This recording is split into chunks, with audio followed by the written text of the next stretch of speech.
You may well have noticed there is something rather different about many of today's world leaders, from the UK's Prime Minister-in-waiting Boris Johnson to Donald Trump to a comedian in charge of Ukraine. So what do we really want in a leader? Welcome to Roundtable.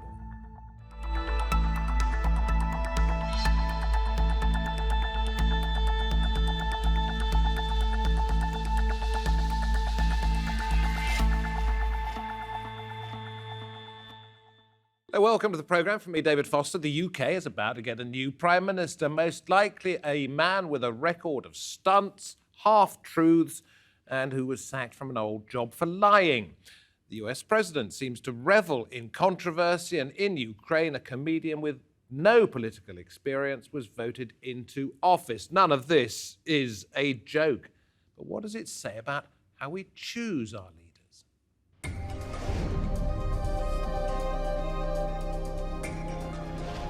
How do we judge a leader today? Past political leaders like Nelson Mandela, Churchill, and JF Kennedy were admired for their lifelong dedication to politics. Now political experience, it seems, is optional. Former footballer George Weah is now Liberia's president, his first big job in politics. And this year, comedian Volodymyr Zelensky became Ukraine's president. US President Donald Trump hadn't held office before running for the top job. His comments calling on 4 congresswomen from different ethnic minorities to go back home have been widely condemned. Psychologist Tomas Chamorro-Premuzic says there's a growing Trump effect in leadership, describing this as a pathological mismatch between the attributes that seduce us in leaders like confidence, charisma, and narcissism, and those needed to lead effectively: competence, integrity, humility. In the UK, leader-in-waiting Boris Johnson caused outrage by describing Muslim women who wear the face veil as looking like letterboxes. So is popularity and personality overtaking politics when it comes to picking our leaders? And I'm very pleased to say that joining me at the round table we have from New York, Tomas Chamorro-Premuzic, mentioned there, an organisational psychologist focused on leadership development. With me in the studio, Harini Iyengar from the UK Women's Equality Party, and Lagun Akinloye, a political analyst just back from Nigeria. So we'll be talking, Lagun, about some of the African leaders that we have at the moment. George Weah mentioned there. Great to have you with us. Tomas, let me come to you first of all. Your book, Why Do So Many Incompetent Men Become Leaders? Brackets and how to fix it. We'll get onto the how to fix it later on. But why do, in your opinion, so many incompetents end up in high office? So, the main reason is that we don't care as much about competence as we think. We actually tolerate incompetence a lot, and we are not very competent ourselves when it comes to identifying leadership potential. Over the last 200 years, leadership has become a lot more complex. It's now about being strategic, having critical things. Things like talent, competence are harder to observe directly. So therefore, we focus on things that we can see, like charisma, confidence, and sometimes charismatic and confident individuals are competent, but a lot of the times, we get imposters. The line's been breaking up just a little bit. I'll bring it back to the studio and we'll see how we can fix that. Do you recognise, Harini, the description that Tomas has given us about incompetence triumphing over humility, integrity, focus? Certainly, at the moment, we're seeing a macho style of leadership that excludes a lot of qualities other people have. So, as Thomas mentioned, maybe more mild-mannered men who've got a lot of thought and insight. And our political system in the UK certainly is inaccessible to most people. Simply the cost of becoming an MP, I think the latest research was £34,392 average loss of income and campaign expenses just to get elected to Parliament. And then you look at the fact there's no maternity leave for Parliament even today, there's no electronic voting, there's not even a pretence to make the hours more family-friendly. So many people But that excluded. doesn't answer the question. It says why some people are excluded, but it doesn't answer the question of who's left. Why some incompetent, narcissistic idiots in some cases come top of the list, I think it does. I think it shows our political system is not open to certain kinds of people who need to earn a living, who need to provide for a family, who don't have a private income, whereas it provides a clear path for people like the 2 Conservative leadership candidates who have private means, who have can make a splash, can be sacked without that affecting their ability to earn their living in the future, who can clown around and not face the consequences that some less privileged groups would face. Lagun, I will come to you in a moment, but I want to just re-establish contact with Tomas. I hope you can hear me, Tomas. We were having a chat earlier, weren't we, in which I asked you why you decided to study this, and you told me that you just looked at basically leadership qualities, and you discovered that incompetence became part of it. Yeah, so if you look at the attributes that seduce us in leaders, they're the very same attributes that make leaders incompetent later on. Things like overconfidence, aggressive assertiveness, actually being unaware of your limitations leads to others thinking that you have leadership potential. So imagine when we interview people for a job or watch televised political leadership debates, if someone is deluded, overconfident, and unjustifiably pleased with themselves, we go like, wow, this person is probably leadership material. Lagun, your turn to jump in. I said you're just back from Nigeria. Effective leadership in how many countries in West Africa would you say fall into the category that we've just heard from Tomas? I would say effective, maybe 15 out of the 52 at the end of the day. I think that when people are looking for leadership in Africa, the strong man tends to come to the fore. People look for like no names, as you saw George Weah. He has consistently tried to become president. For those that don't know, he was very famous international George footballer. Weah was 96 World Football Player of the Year. You know, he was internationally renowned great footballer who was shown passion about his country time and time again. And but people, no political experience. They just found as somebody who they wanted to follow. A political experience and to know the person and name recognition sometimes goes as far as people do believe in many African countries that the ones before of the political class have failed. They have failed to bring about the change in their lives that they've wanted, and they are stuck for choices. Therefore, they will go with somebody who they believe is not part of the system and who will, a different avenue, a different attempt. And this is what it comes down to, doesn't it? Harini, you can say what you like in just a minute. Let me just put this out there. This is what it comes down to. People saw nothing working in the old system. Therefore, they thought, I tell you what, we'll try somebody who makes us feel good about ourselves. I don't agree with the premise that most people in the UK want Boris Johnson as Prime Minister. With our current electoral system of first past the post, and with the way that the leadership goes in the Conservative Party, which is structures that most people who are voting had nothing to do with creating, most of us don't have a say in it. So that he's not being elected leader, if that's what's going to happen tomorrow, by the UK. It's by a tiny percentage of people who belong to the Conservative Party. But the fact is that people are disappointed with what's gone before, which is why we are where we are at the moment, with people who have the ability to play the Pied Piper, if you like, and have people follow them blindly. Well, you'd have to say who you mean, because Theresa May was put in what we call a glass cliff. I'm not just talking about the UK as well. I'm talking about internationally.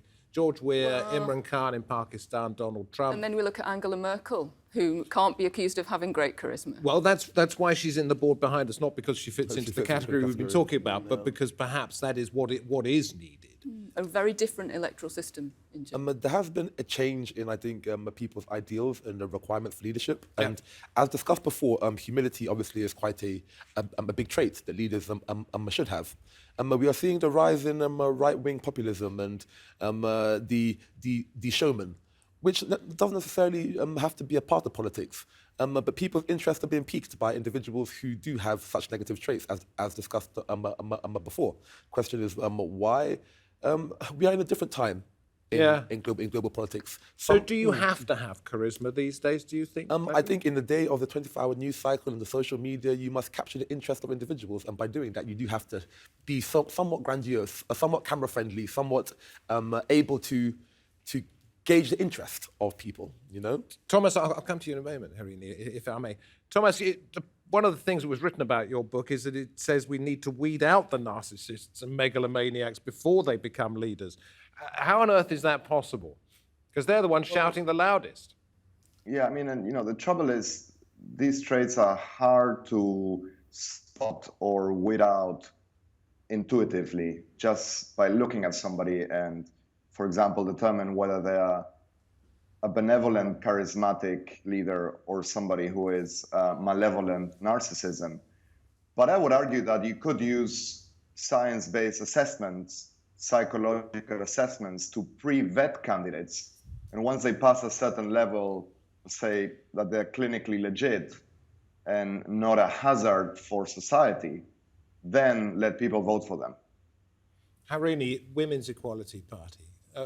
Presumably you think that effective leadership isn't necessarily a male domain, and not or even maybe incompetent stereotypically leadership male. is a male domain, and it needs to be shifted up towards your way of thinking. Yeah, I don't think it's exclusive to political leadership. If we look at, business leadership or leadership of public bodies or universities or schools, it's the same issue. We don't see enough of a variety of different kinds of leader. And if you do look at, for example, I'm a university governor, we recently recruited a vice-chancellor, the complexity of that selection process and the qualities we look for, and the team that selects the vice-chancellor of a university gives a lot of thought to it, and different aspects, and there can be different styles of leadership. So I don't think that there's any one style that I'm going to mandate. But we need to ask, why do we keep, at the moment, seeing repeatedly the same, I don't want to use narcissistic, which is a medical term, the same showman-like strongman or pseudo-strongman leadership role? And why does the media lap it up? Why do you think I think that it's is the because case? the same type, I think it's to do with the superficiality of politics in the media and the lack of education that we have such a low rate of voting, whether we're talking about this leadership election within a narrow section of Conservative Party membership or local politics. 80% of the people who joined the Women's Equality Party hadn't belonged to a political party before. And we set up the party in 2015 for those of us that were frustrated. We'd previously turned our backs on politics because we're tired of this type of nonsense. And now we've had enough and set up a party. We're attracting a lot of members, men as well as women, who want the whole structure to be different. And that's a big task to take on. One of the subheadings of Tomas's book is "And How to Fix It." That's obviously something that you, in the Women's Equality Party, have put some thought to. How do you fix it? Looking just at the UK in terms of our leadership structures, the Prime Minister is somebody who's been an MP before and comes from a leading party. So targeting MPs, such a narrow section of people has the opportunity to stand for Parliament, and that's to do with inability to get into political parties, the fact that all the other parties except the Women's Equality Party don't provide childcare for candidates, which is a huge obstacle to many women, and many people are excluded from being a councillor even locally because the expenses that councillors get mean you've got to have a certain social standing and financial capital to choose to play that role. So, and you look at positions like being a JP, we need to change JP civic is a society. Justice of the Peace, which is a civil role in courts. There are so many civil roles in civic society where minority groups and women and people with caring responsibilities are excluded. And so the pipeline of people who might eventually become an MP and can afford that is very narrow. And then when you get to Parliament, it's like a circus. You couldn't conduct yourself in a business meeting the way they argue in Prime Minister's question times. And that kind of knockabout debate, but I'm showmanship. asking you, how do you change that? Because this you is have the to important... introduce electronic voting, you have to introduce maternity leave, you have to tackle the sex discrimination in Parliament. I think a fifth of people working in Westminster have said they've been harassed and bullied at work. In that environment, it's the buffoon and the strongman that gets the opportunity to come out. Is what we're seeing, and we did exclude Angela Merkel from the buffoonery, is what we're seeing a product of the times? Is it cyclical, in other words? People just got fed up with what was going on and they thought, look, it can't be any worse.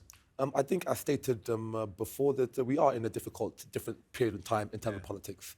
But what I must say is that many emerging countries who have multi-ethnic divisions within them, their democracy is different. And with that difficulties of the multipolar aspects within their country, somebody must come up who must unite them, or at least have a facade of somebody who can unite them. But Thomas, this is it, isn't it? If people feel their way of life is threatened in any way, let's go to the blue-collar workers in coal mines in the United States. If they feel their way of life is threatened and they see a saviour, then they will choose that person and they will choose the most dominant person in that group, like a pride of lions. Yes, and this explains the re-emergence of the strongman political leader, usually a man. I should also say that democracy is undergoing a crisis. There is no doubt today, if you look at growth indices, prosperities, people's confidence in their leaders, and if you ask simple questions such as, do you think you'll be better off in a year's time? Non-democratic regimes are thriving more than many democracies. This explains, I think, the rise of populism, and I think there's only two obvious solutions. One is to educate voters so that they're more evidence-based, they focus on the right traits, and they actually look at the facts, which is obvious to me that we don't care about facts as much as we should. In any presidential debate, you have live fact-checking sites that are habitually ignored and rarely change people's voting intentions. So that's one solution, educate voters so that they get more decent, competent people in charge. The other is the system self-corrects.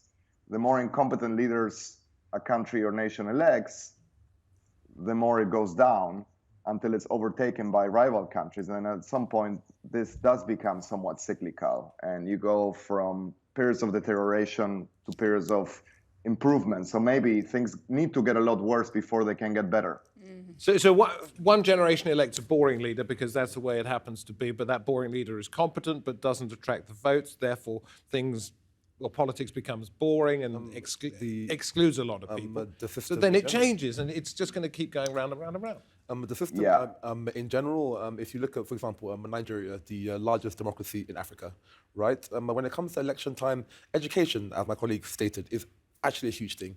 Many of the people do not know what they're voting for, the policies put forward, and money still plays a big part in vote buying and education on one side. And the people who rise to the fore tend to be those with financial backing, who might not be the best person for the job, but those who can afford to go through the rigorous process of electioneering and vote buying, and Will we ever get the perfect leader? Because you have to, A, sacrifice quite a lot, secondly, cut a few corners, perhaps, Harini, to get into this sort of position. Is there such a thing as a perfect You see, I don't think there's one kind of leader. I think there are many styles of leadership, just like in any team. And I think the leader may be the head of the team, but actually they're leading, in this country, they lead the cabinet. And just as in any business or industry sector or even in the family, you need to have a team of people with different qualities. And that's what the cabinet should be. And in time of national crisis, and I think in the UK, Brexit is a national crisis, my biggest disappointment is with all of the leaders, whether they're of individual parties or the governing party or teams of people within parties who have leadership roles. There should have been collaboration, cooperation in a mature way, compromise, so that the national interest could have been served. You see, I'm getting the feeling that, yes, you have an idea of how you would like it to be, but it's going to be very difficult to get there. So I'm going to quote this African musician, Salif Keita, you know from Mali, very famous African musician, who says, "We need more benevolent dictators like China." And Tomas, this is something that you brought up, that in fact perhaps people simply want somebody to take them to their destination. They don't want necessarily to be part of the argument. They just want to be presented with something that suits their lifestyle. Yes, I think we have to at least be open to that possibility, right? Surely it sounds controversial to most of us. I think in the last 50 years, maybe 100 years, in the Western world, we habituate to this narrative that democracy is the natural endpoint, even that economic prosperity leads to political freedom.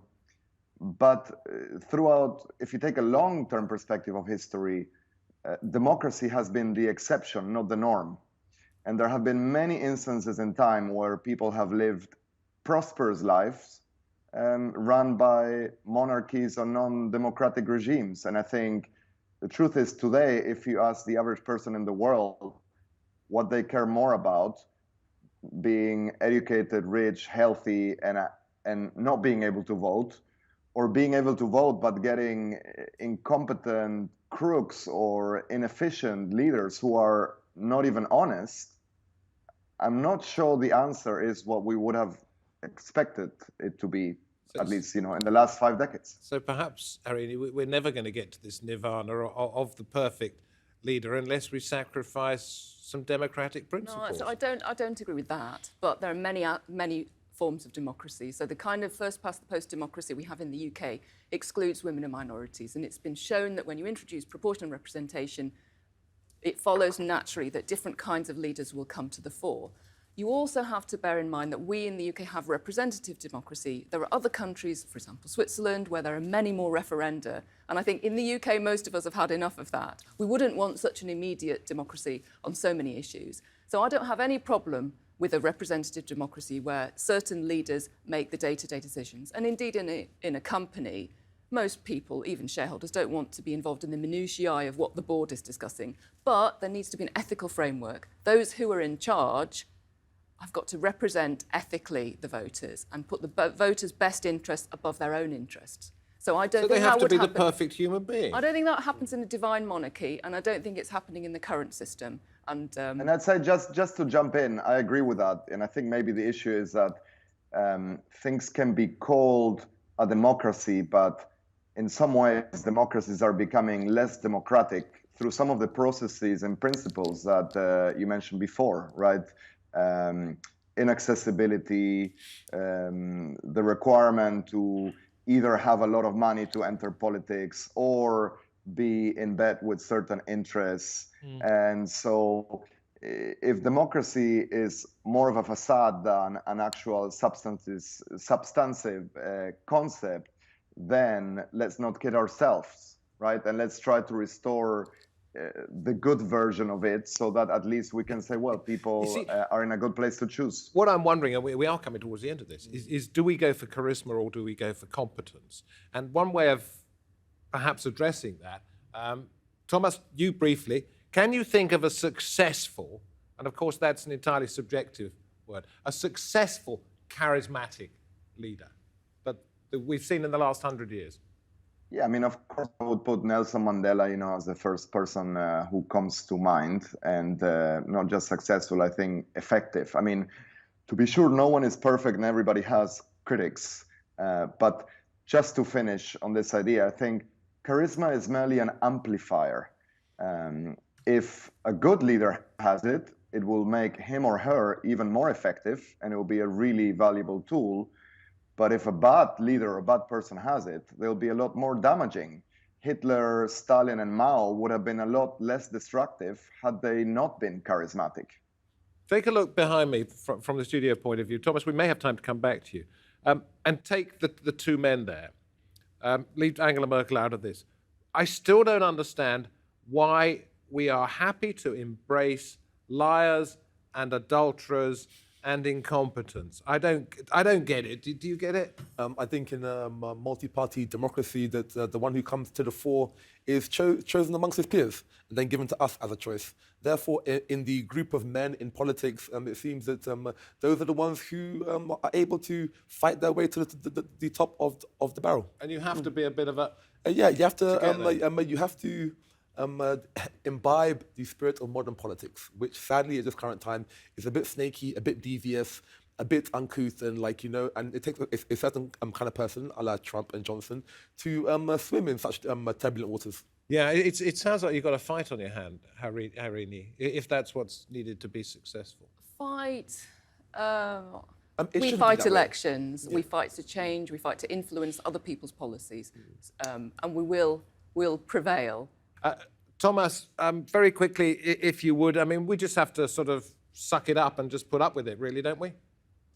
I think so. And, let's not forget that if we look at the UK or the US, they are very successful countries, if you take a global perspective on that. And paradoxically, what that causes is that when somebody emerges who can restore people's sense of pride by either insulting others or coming up with a populist narrative, voters can say, oh, yeah, we'll have this person.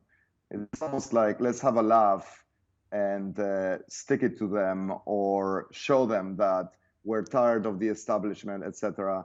And so it's a little bit like the healthier and more highly functioning your system, the more you can afford to have the odd parasitic individual that emerges without ruining everything. But it only takes 2 or 3 in a row to really destroying a country. And I suppose this is the final point, isn't it? You talked about sort of, yes, we can put up with it for a little while, but when it comes to Donald Trump, perhaps we're going to get a second act come the next presidential election. People don't learn. What's very interesting is that Boris Johnson, when mayor of London, had a huge and, I think, very skillful team supporting him. And some of the stunts were just a bit of froth on something that was very solid in terms of the organisation and structure. And it's my opinion that's not going to be present in the Conservative Party if he does become Prime Minister tomorrow. OK, listen, thank you very much indeed. Tomas, good luck with your book. Thank you very much indeed. I know it's doing very well at the moment. Let's hope you get on the New York Times bestseller list. Thank you very much indeed, Lagun. Harini, thank you. And thank you for watching. We've been talking about our leaders. Do we get the leaders we deserve, or do they foist themselves upon us and are pretty much impossible to remove? Thank you for watching TRT's Roundtable. From me, David Foster, from the team. Goodbye for now.